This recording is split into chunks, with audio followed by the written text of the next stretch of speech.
আরেকবার এত নাটক করে বিয়ে করাটা কি জরুরি? বাবা, আমার কাছে তো মজাই লাগে। আমি নিজে বড়লোক হয়ে গরিব সেজে তারপর যাচ্ছি বিয়ে করতে। ইন্টারেস্টিং না? আপনি সেলার মেশিনে কাপড় সেলাই করবেন। আমি এগুলো চালাতে পারি না।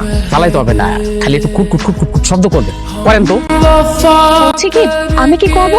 ঝাড়ু দিয়া পুরো উঠানটা ঝাড়ু দিতে থাকেন। তাড়াতাড়ি করেন, যান যান। হ্যাঁ, আসসালামু আলাইকুম। ওয়ালাইকুম আসসালাম। চলে আসছে বাবা, চলে আসছে। বিয়ার পরে যদি তোমার অবস্থা চেঞ্জ হয় আর কি, ভালো হয়, তাইলেও কি তোমার তখন নিশ্চয়ই থাকবে না মানে বিয়ের পরে কেবে রাতারাতি বলো কি তোমার এটা কি হইলো নাকি? তুমি হয়তো কোনো লটারি যদি পাইয়া গেলা তখন। তো হয় তাহলে ভালো একটা জায়গায় থাকার পরিকল্পনা করবো। আলহামদুলিল্লাহ। আপনার কি আমার পছন্দ হয়েছে? আর তোমার পছন্দ করছি দেখি এখানে আসছি, তাই না? আমি কিন্তু কাজীর অলরেডি ফোন দিচ্ছি, সে চলে আসতেছে। ম্যাডাম একটু অসুবিধা হইতেছে না? তেমন না, অনেক গরম। কি